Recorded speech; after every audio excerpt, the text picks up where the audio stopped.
Welcome to the HR Chat Show, one of the world's most downloaded and shared podcasts designed for HR pros, talent execs, tech enthusiasts, and business leaders. For hundreds more episodes and what's new in the world of work, subscribe to the show, follow us on social media, and visit HRgazette.com. Welcome to the HR Chat Show. This is your host today, Bill Banham.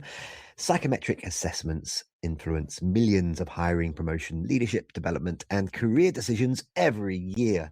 Yet many HR pros use these tools without fully understanding how they work, how they should be evaluated, or whether they actually measure what they claim to measure. At the same time, AI is making it faster and easier than ever to create new assessments, raising important questions about quality, validity, and ethics. And in this particular episode, I am joined by Paula Baetu, a business psychologist and certified psychometrician with more than 12 years of experience developing, validating, and auditing workplace assessment tools. Paula is awesome. I've known her for a long time, and it's a pleasure to have her on the show today. She has worked with organizations including LVMH, NHS, Yorkshire Water, and in these roles, she has supported career development, leadership development, and recruitment through evidence-based psychometrics. Paula is the founder of Awemetrics, an independent consultancy focused on making expert psychometric guidance more accessible to organizations of all sizes. Did I mention that she's just brilliant? Paula, how are you doing? Welcome to the show today. It's great to be here. Thanks, Bill. Thanks for having me. I am fantastic. How are you? I'm okay. There are lots of big words in that intro, and I am a wee bit dyslexic. But I think I got through it. So Psychometrician. Right. So, as we like to do on this show, before we go into the hard-hitting stuff, let's get to know you a bit more. Beyond my intro just a moment ago, maybe you can tell our audience a bit more about yourself, your career background, what motivates you, i.e. what gets you up in the morning, Paula? Yeah, great. So since you mentioned most of my qualifications and that side of things, I thought I'd skip past that and just say, like a lot of people in HR, I didn't really decide on this career path from a young age. No one really is a child saying, I want to be a psychometrician when I grow up. So I kind of fell into it by accident. Actually originally wanted to be a neuropsychologist, very interested in biology and the way the brain works and all that. But psychometrics is a growing field, but more importantly, I stayed in psychometrics because I couldn't get past how little scrutiny surrounds something with this much power in the workplace. So people are judged on a day-to-day basis by tools that shape whether they get hired or promoted or their career paths. So, and it's really important that we understand how that all works. So we're going to talk about that today. So what really motivates me now is closing that gap and challenging the status quo. And not to bore your audience too much, I thought I'd mention as well that outside of work, I am big into wildlife photography and powerlifting, which are very completely different worlds. But I love to do things that are outside of the workplace, not away from our screens. But also powerlifting's taught me a lot about good lessons in my career, such as progress is not a once-off. It's about that consistency. It's about keep coming back to the training, to the data. And psychometrics should work the same way. It's not something that you should pick up once and forget. Thanks for listening to this episode of the HRchat Podcast. If you enjoy the audio content we produce, you'll love our articles on the HR Gazette. Learn more at HRgazette.com. And now, back to the show. All right. Okay. Very good. Thank you very much. So, as I mentioned, Paula and I have known each other now for a while. She has been a big supporter for a number of years of our Disrupt HR community, our Disrupt events in and around pretty much the south of England. I don't think you've been to any top north just yet. No, I'm planning on coming to the Birmingham one, so hopefully I'll see you there. But Milton Keynes, Cambridge, London mainly, yeah. Birmingham's a good one. It's that's September 24th this year. Be there or be a rectangle if you're in the Greater West Midlands area. But because of all of your support, in April, you got a shot at going on stage and doing one of the terrifying lightning talks. That was in Cambridge. You did extremely well. You and I are WhatsApp friends, and I know that your WhatsApp profile picture, you're proudly displaying that you presenting at Cambridge. Tell me a bit more about that session, and of course, tell me a wee bit about the experiences that you had of that daunting 5-minute presentation challenge. It was very daunting. I was very stressed about it, but it was a really fun challenge, but also tough for me because I'm a natural waffler. I'm used to doing 2-hour workshops where I can talk around the problem or talk around what I'm trying to say and then go, does that make sense? At the end of it. So 5 minutes took real discipline and practice, and you can't over explain everything. Every sentence has to have its place. But I tried not to over prepare, so that was one thing. But I actually did my talk on Stoic wisdom, which might seem very different to psychometrics, but for a couple of reasons. Because one, I use Stoic philosophy a lot in my coaching side, and the ancient Stoics, what they have to offer apply a lot to the work, modern work and HR. I also chose the topic because I thought it would be engaging and relevant to that particular audience, and I was quite happy with how it landed.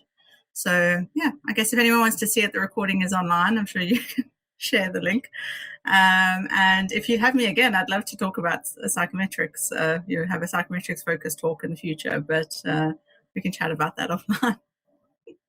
You did a sterling job. Well done again. And as Paula mentioned, disrupthr.co/Cambridge will probably get you there. If not, just go to the main Disrupt website and search for cities, and you'll find Cambridge. And then you'll find Paula's amazing talk alongside lots of other very entertaining 5-minute lightning talks. So please do check those out. Okay, let's get into the hard-hitting stuff of today then. For listeners who aren't familiar with this term, what exactly is a psychometric assessment, and why have these tools become such an important part of modern human resources? So put simply, a psychometric assessment is anything that measures a psychological construct. So it could be a personality questionnaire, a reasoning or ability tool, or even a well-structured interview. So we probably have been exposed to psychometrics in one form or another. There are actually thousands of psychometrics in the world. I've tried to find an exact number, cannot find it. So I've just said there's an immeasurable amount of them in the world. But yeah, I'm sure your listeners have completed at least one, even, those terrible aptitude assessments that you did at school, which said you can be an astronaut or a carpenter. That they seem to be valid, but they're actually not very good at all. I definitely don't count for anyone who remembers Facebook quizzes or magazine quizzes. Those don't count as psychometrics. But in terms of why they're so important is because they promise objectivity for HR and talent teams in the decisions that have typically been by gut feel, rather than using a non-structured interview and then just saying, I like this person. You use psychometrics to have more predictability around performance and objectivity. But that promise only holds if the tool itself is actually sound. Okay, very good. So you mentioned one form of psychometric assessment could be an interview. So maybe this is some form of psychometric assessment that we're doing right now. You're the expert, not me. And you keep scoring me. you always get 10 out of 10, Paula. You know that. Okay, moving on. What's the one uncomfortable truth about workplace assessments that most HR leaders never stop to question? So the statistic that I did find is that around 70% of UK organizations with 50 or more employees use some form of psychometrics in their organization. Also, about 74% of employers have felt that they have made a bad hiring decision in the past. So we can look at those statistics. But only a couple of hundred of the thousands of tools on the market have ever been independently validated by the British Psychological Society. And beyond that, who knows how many have been even independently validated by an organization like mine, because I can't easily find this out. Too many test providers don't make their technical manuals and this information publicly accessible.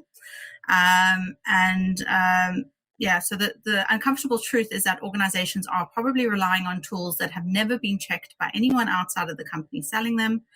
And it's easy to keep trusting something because it's familiar or it's a legacy tool that's been used for so long that no one in the organization or HR team that I speak to, when I ask them, why are you using this tool, they don't even know who made that decision to use that tool in the first place. So in my opinion, nobody should have their career potential decided by a tool nobody bothered to check. I kind of believe people deserve better than that. So that's my uncomfortable truth. Okay. Thank you very much. How confident, Paula, should HR leaders actually be in the assessment tools that they're using at the moment? Again, something that could be quite uncomfortable to hear is less confident than most of them are. And to be clear, it's not HR and talent's fault at all. It's not really their fault. Psychometrics is a bit of a black box from the outside. Most HR and talent professionals were only ever trained in a handful of tools, maybe 2 or 3 when I speak to people at most. And proper accreditation and training is very expensive. Some psychometric publishers charge over £3,000 to get accredited, and then there's the cost of the profiles over and above that, and fees every year and that sort of thing.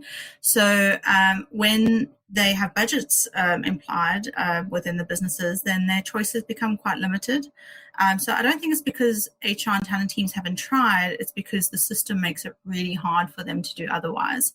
So the advice organizations get are not often truly independent, and most people don't have the depth of knowledge to know the difference between a rigorous tool and one that just looks credible. So my quick piece of advice here would be, first thing that you should ask when you're using a psychometric is to ask if they have a technical manual. Okay, this is why I do this show. I listen and I learn. Paula, if an HR leader wanted to properly evaluate an assessment tool or even build one internally, what should they be looking for? And I'll just add to that, where does AI fit in these days with developing those tools? So first thing that you need to do is understand what you're trying to measure and why. Before you even look at a tool, before you even, you have to look at the outcome before you look at the tool that you're using. I love the quote, if you see everything as a nail, if you only have a hammer, you'll see everything as a nail. And that's not the way that you should work with psychometrics.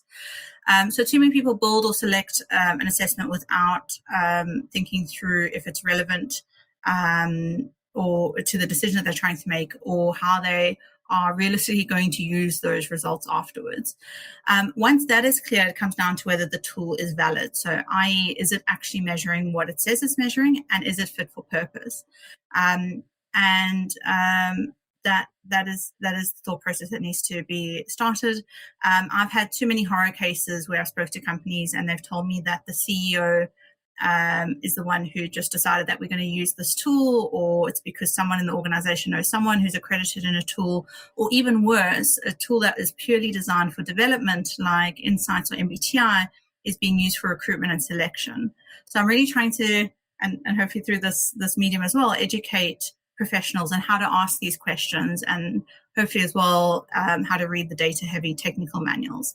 But in terms of AI, it means that the market is flooding faster than ever, because regardless of your background or expertise, you can go onto Claude and ChatGPT and say, build me an assessment that measures this, and it will come up with all the items and questions, and you might not think to question any of that and just think, oh, okay, well, it took me 5 seconds to build a tool.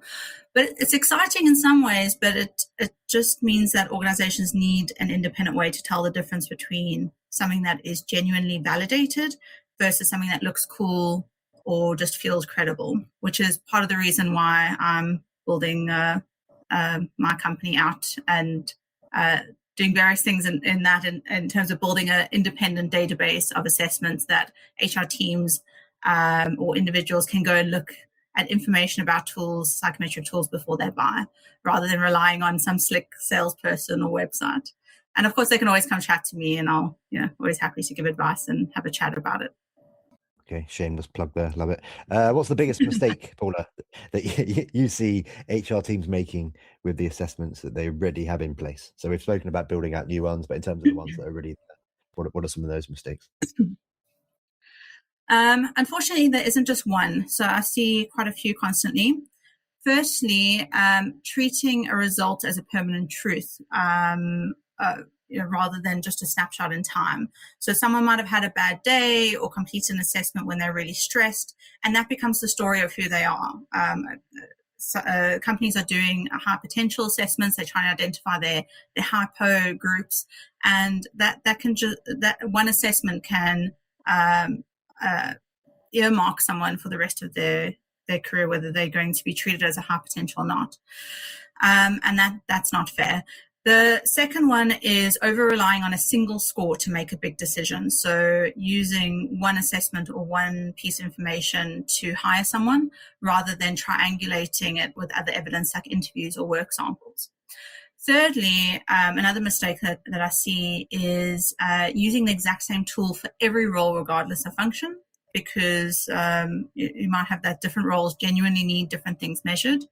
And lastly, it's about not letting norm groups or comparison data go stale. So comparing someone's result against a benchmark that is years out of date or drawn from a completely different population.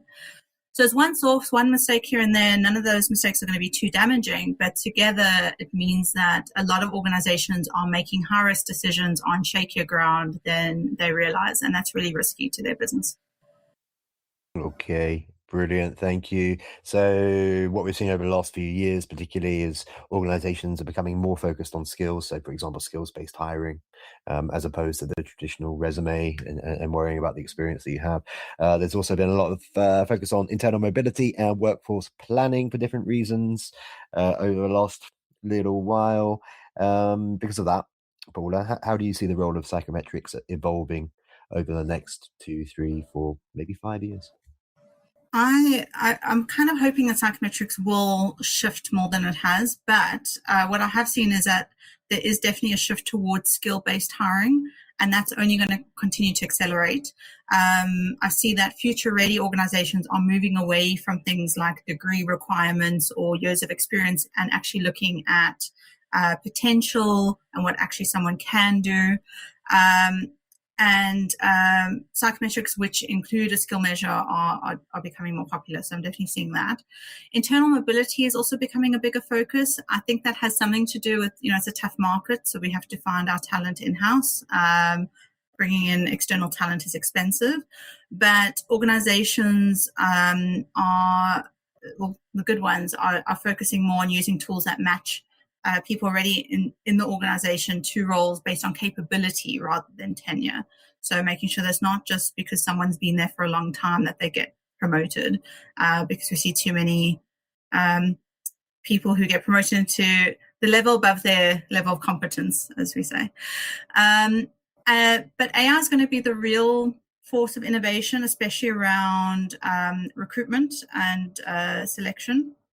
And in terms of how assessments are delivered, not to give anyone ideas, but some very tech savvy candidates are already setting up and using AI agents to complete assessments for them, believe it or not, which means that the test is ended up assessing the AI rather than the person.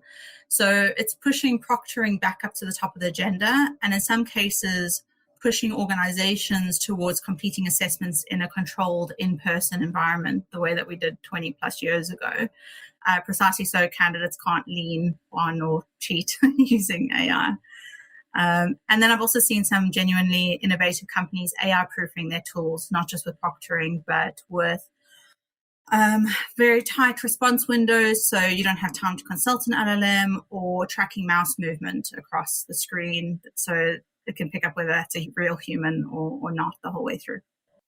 Okay, very good. We have flown through this conversation. I always enjoy our chats, Paula. Before we wrap up, one more question for you. And that's what's next? What's coming up for you in terms of your mission to democratize psychometrics all around the world, to continue to be famous on various stages, and of course, Paula, how can folks connect with you? Is that LinkedIn? Do you want to share your website URL? Do you want to share your email? Are you super cool and all over TikTok and Instagram and all these other places? Tell us more.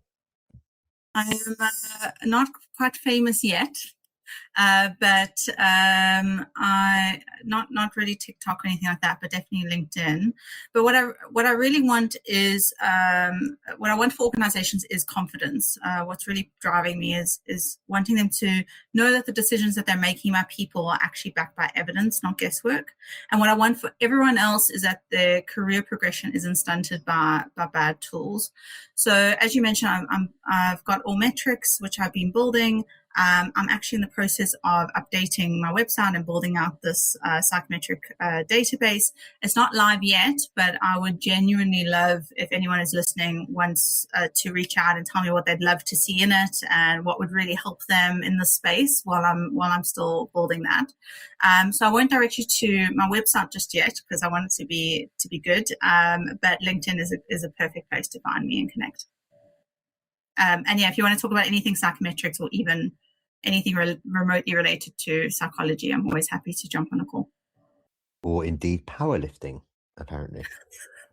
Yeah, let's go powerlifting or bird watching, not wildlife photography. Or powerlifting birds. Now that would be a niche conversation. Okay, very good. That just leaves me to say for today, Paula, first time on the show. I'm sure we'll get you back on, but for today, thank you very much for being my guest.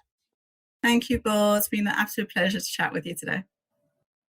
And listeners, as always, until next time, happy working. Thanks for listening to the HR Chat Show. If you enjoyed this episode, why not subscribe and listen to some of the hundreds of episodes published by HR Gazette? And remember, for what's new in the world of work, subscribe to the show, follow us on social media, and visit hrgazette.com.